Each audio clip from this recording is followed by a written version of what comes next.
Marcus wiped down the marble banister one more time, making sure every surface in the grand ballroom gleamed under the crystal chandeliers. The annual Sterling Foundation Gala would begin in 2 hours. 2 hours until this space filled with millionaires and philanthropists, with designer gowns and champagne toasts, with a world Marcus cleaned but never belonged to. He'd worked as a night janitor at the Sterling Hotel for 12 years. Good, honest work. Work that let him raise his daughter alone after his wife Clara passed away when Emma was just 3 years old. Emma was 15 now. Smart as a whip, kind as her mother, with dreams of becoming a doctor someday. Marcus worked double shifts to save for her college fund, one carefully counted dollar at a time. "Marcus, you still here?" His supervisor, Helen, poked her head into the ballroom. "The event starts at 7. Make sure you're cleared out by 6:30. You know how Mr. Sterling is about staff being invisible during these things." Marcus nodded. "Yes, Mom." Almost finished. He understood. People like him were supposed to disappear once the guests arrived. They wanted the magic without seeing the hands that created it. He didn't mind. He'd made peace with his place in the world a long time ago. At 6:15, Marcus was gathering his cleaning supplies when he heard it. Someone was crying. Soft, muffled sobs coming from behind the heavy curtains at the far end of the ballroom. He hesitated. He should leave. It wasn't his business. But the sound was so heartbroken, so lost, that his feet carried him forward before his mind could stop them. "Hello," he called softly. "Are you all right?" The crying stopped abruptly. After a moment, a young woman emerged from behind the curtain. She was maybe 17 or 18. Wearing an elegant navy dress that probably cost more than Marcus made in a month. Her dark hair was styled perfectly, her makeup flawless. But her eyes were what stopped him. They were clouded, unfocused, and they were red from crying. "I'm sorry," she said, turning her face toward his voice but not quite meeting his eyes. "I didn't mean to disturb anyone. I just needed a moment away from everyone." Marcus realized with a gentle shock that she was blind. "You're not disturbing anyone," he said quietly. "Are you okay? Can I help?" She laughed, but it was bitter. "Unless you can make me disappear for the evening, I don't think so. I'm supposed to be at this gala, my father's gala, but I can't face it." "The Sterling Foundation Gala?" Marcus asked. "You're Victoria Sterling," she said tiredly. "Disappointing daughter of Richard Sterling, CEO of Sterling Industries. Blind since birth. Unable to see all the important people my father needs to impress. Unable to participate in the shallow conversations about business and money. Unable to be useful." The pain in her voice cut through Marcus like a knife. "I don't think that's true," he said gently. "You don't understand," Victoria whispered. "My father loves me. I know he does. But I feel how uncomfortable he gets around me, how he worries that I'll embarrass him, that people will pity him for having a blind daughter. He never says it, but I know." She wrapped her arms around herself. "Tonight especially, it's his biggest event of the year. All his business partners will be here. And I'm supposed to sit at the head table, smile, and pretend I don't hear them whispering about poor Richard and his tragic daughter."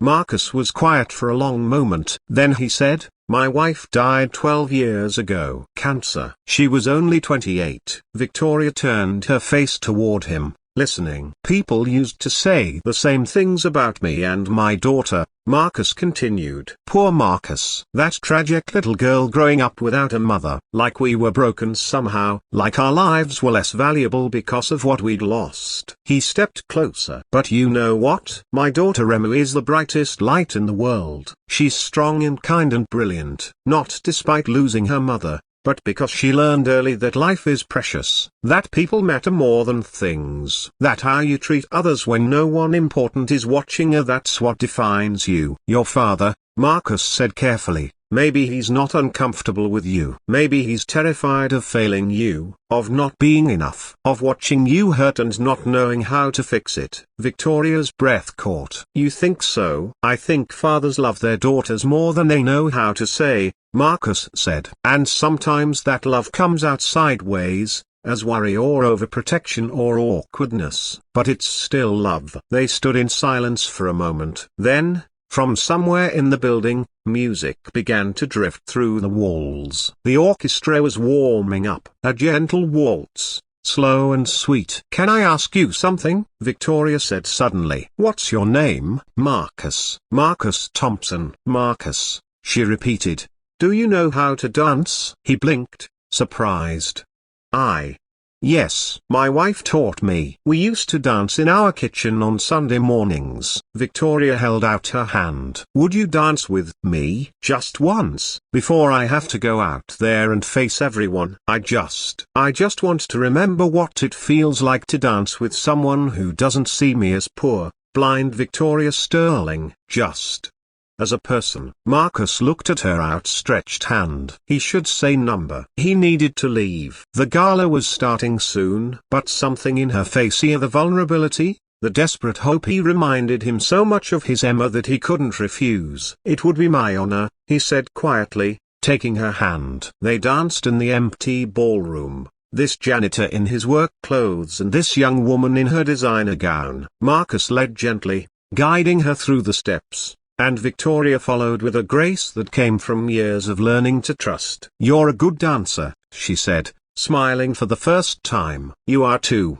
Marcus replied. "Who taught you?" "My mother. Before she and my father divorced when I was 10. She used to say dancing was about trust, about letting someone guide you and trusting them not to let you fall." "Your mother was wise." They swayed in comfortable silence, the distant orchestra playing just for them. "Marcus," Victoria said softly, "thank you for seeing me, for talking to me like I'm just a person. You have no idea how much I needed this." "You are just a person," Marcus said. "A kind, thoughtful person who happens to be going through a hard night. That's all. Nothing tragic about that." Victoria rested her head against his shoulder, and Marcus felt his throat tighten. She reminded him so much of Emma, of every moment he'd held his daughter when the world felt too big and too cruel. The song ended. They stepped apart. "I should go," Victoria said reluctantly. "The gala's starting." "But thank you, Marcus. Really, you've given me the courage to face it." "You had that courage all along," Marcus told her. "You just needed to remember it." She smiled,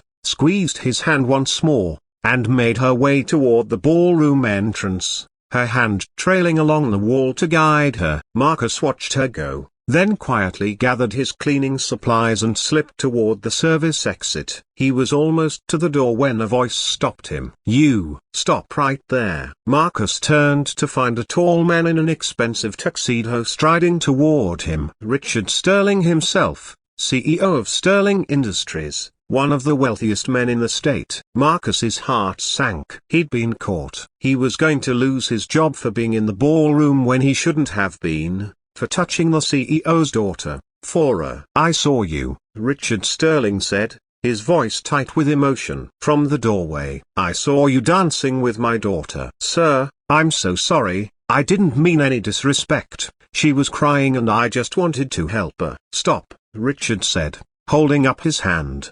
His eyes were bright with unshed tears. "Just stop." He took a shaking breath. "I haven't seen my daughter smile like that in 3 years. Not since her mother left. Not since she's become so convinced that she's a burden to me." Richard's voice cracked. "I love her more than anything in this world. But I don't know how to show her. I don't know how to tell her that she's not a disappointment, that she's the best part of my life. Every time I try, the words come out wrong. I get awkward and stiff, and she pulls away, and the distance between us grows wider." He wiped his eyes roughly. "But you, in 5 minutes, you gave her something I haven't been able to give her in years. You made her feel seen, valued, just by being kind, just by treating her like a person who matters." Marcus didn't know what to say. Richard Sterling reached into his jacket pocket and pulled out his wallet. "Please, let me pay you for her." "No,"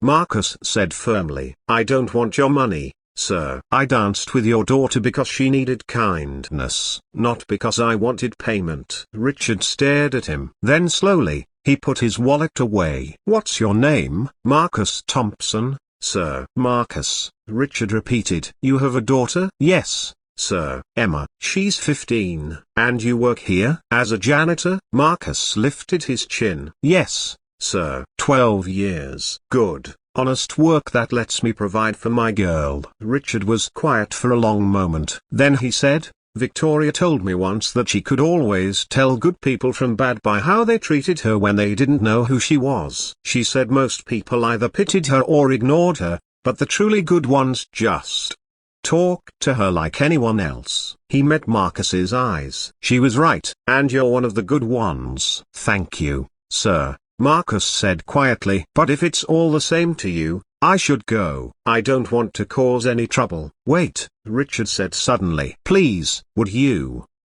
consider doing me a favor? Marcus hesitated. What kind of favor? Stay, Richard said. Just for an hour. Just through dinner. Victoria doesn't know many people here, and the ones she does know make her uncomfortable. But she felt comfortable with you. Would you sit with her? Keep her company? I'll explain to everyone that you're a guest of honor. Which you are. You've given my daughter something priceless tonight. Sir, I'm wearing work clothes. I don't belong here. You belong anywhere kindness is needed, Richard interrupted. And my daughter needs a friend tonight. So please stay. Marcus thought of Emma. Thought of what he'd want someone to do for her if she was somewhere feeling alone and afraid. All right, he said. I'll stay. The gala was everything Marcus had imagined and nothing like he'd expected. Richard Sterling introduced him as a distinguished colleague and seated him next to Victoria at the head table. The wealthy guests eyed Marcus's work clothes with confusion, but no one dared question Richard Sterling's decisions. Victoria nearly cried when she realized Marcus was sitting beside her. You stayed, she whispered. Your father asked me to, Marcus said. Plus, I figured you might need someone to describe the fancy desserts so you know which one to pick. She laughed, really laughed, and the sound made heads turn. Throughout the dinner, Marcus kept up a quiet commentary for Victoria. He described the decorations, the guests, the elaborate dishes. He made gentle jokes about the pompous speeches and whispered observations that made her smile. And slowly, he watched the tension leave her shoulders, watched her relax, watched her become the bright, funny young woman she was underneath all that pain. Across the table, Richard Sterling watched too. Watched his daughter laugh and lean toward Marcus like a flower turning toward the sun. Watched her be happy. When the dancing began after dinner, Marcus stood and offered Victoria his hand. May I have this dance? Officially this time, with everyone watching? I'd be honored, Victoria said, standing and taking his arm. They moved onto the dance floor, and the crowd parted, watching with curiosity. The janitor and the CEO's daughter, dancing together like old friends. People are staring, Victoria murmured. Let them, Marcus said. All they'll see is a young woman having a good time. Nothing wrong with that. Thank you, Victoria whispered. For everything. You've made tonight bearable. More than bearable. Wonderful. You did that yourself, Marcus told her. You were brave enough to accept help from a stranger. That takes courage. When the song ended, Richard Sterling approached them. He placed a hand on Marcus's shoulder. Thank you, he said simply. I owe you more than I can say. Then he turned to his daughter, Victoria. Sweetheart, can we talk after the gala? Really talk? Victoria's breath caught. About what? About everything I've been too afraid to say, Richard said,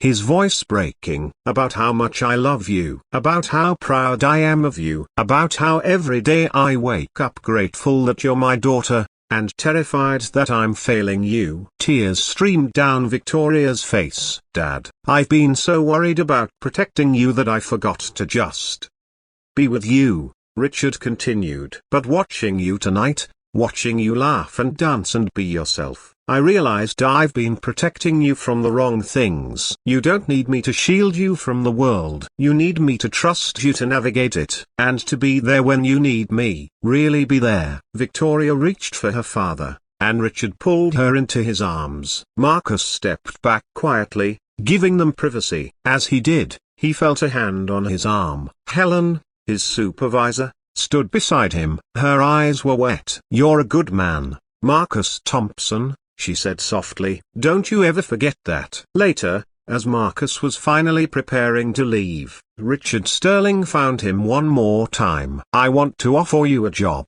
Richard said. "In my corporate office. Better pay, better hours. You have the kind of character I want representing my company." Marcus was stunned. "Sir, I don't have a college education. You're just a man who showed my daughter kindness when she needed it most," Richard interrupted. "You're just a father who works double shifts to give his daughter a better life. You're just someone who treats people with dignity regardless of who they are. That's worth more than any degree." He pressed a business card into Marcus's hand. "Think about it. Call me next week. At the very least, let me set up a college fund for Emma. It's the least I can do." Marcus looked at the card, his vision blurring. "I don't know what to say." "Say you'll think about it," Richard said. "And say you'll bring Emma to dinner sometime. I think she and Victoria would get along wonderfully."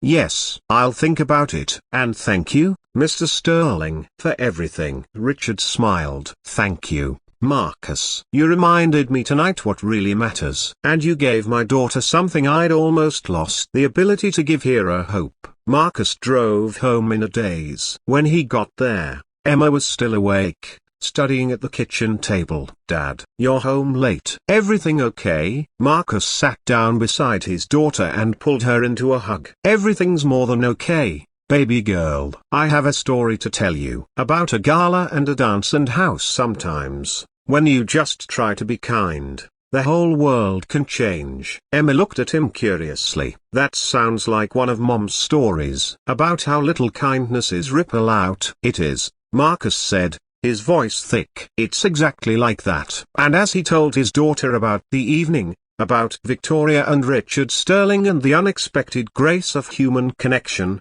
Marcus thought about his wife Clara.